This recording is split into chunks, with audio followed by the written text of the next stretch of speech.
Electrician power സെക്ടറിൽ ഉൾപ്പെടുന്നതും കേന്ദ്ര സർക്കാർ അംഗീകൃത NCVT സർട്ടിഫിക്കറ്റോടുകൂടി നടത്തുന്ന 2 വർഷം ദൈർഘ്യമുള്ള NSQF ലെവൽ 4 തലത്തിലുള്ള എഞ്ചിനീയറിംഗ് ട്രേഡാണ് ഇലക്ട്രീഷ്യൻ. 10ാം ക്ലാസ് വിജയം അടിസ്ഥാന യോഗ്യതയായ ഈ ട്രേഡിൽ വയർ ജോയിന്റുകൾ, വയറിംഗ് പ്രാക്ടീസ്, വിവിധ വീട്ടുപകരണങ്ങളുടെ റിപ്പയറിംഗ്, മോട്ടോർ, ജനറേറ്റർ തുടങ്ങി വിവിധ തരം മെഷീനുകളുടെ പ്രവർത്തനം, പരിപാലനം, അവയുടെ വൈൻഡിംഗ് എന്നിവയിലും, electronics practice, control panel wiring, solar panel installation, EV ചാർജറുകളുടെ ഇൻസ്റ്റലേഷൻ എന്നിവയിലും പരിശീലനം ഉൾപ്പെടുന്നുണ്ട്. പരിശീലന കാലയളവിൽ ഓൺ ദി ജോബ് ട്രെയിനിങ്ങും വിജയകരമായി കോഴ്സ് പൂർത്തിയാക്കുന്നവർക്ക് സ്റ്റൈപ്പൻഡോടുകൂടിയ അപ്രന്റീസ്ഷിപ്പ് ട്രെയിനിങ്ങും ലഭിക്കുന്നതാണ്.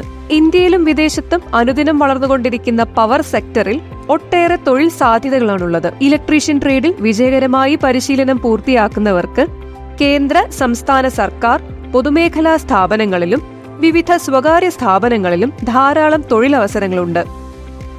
ഇലക്ട്രീഷ്യൻ ട്രേഡിൽ ITI പഠനം പൂർത്തിയാക്കിയവർക്ക് ഡിപ്ലോമ കോഴ്സുകൾ, ഡിഗ്രി കോഴ്സുകൾ, അഡ്വാൻസ്ഡ് ഡിപ്ലോമ കോഴ്സുകൾ, ഇലക്ട്രിക്കൽ CAD എന്നീ ഉപരിപഠന സാധ്യതകൾ ലഭ്യമാണ്.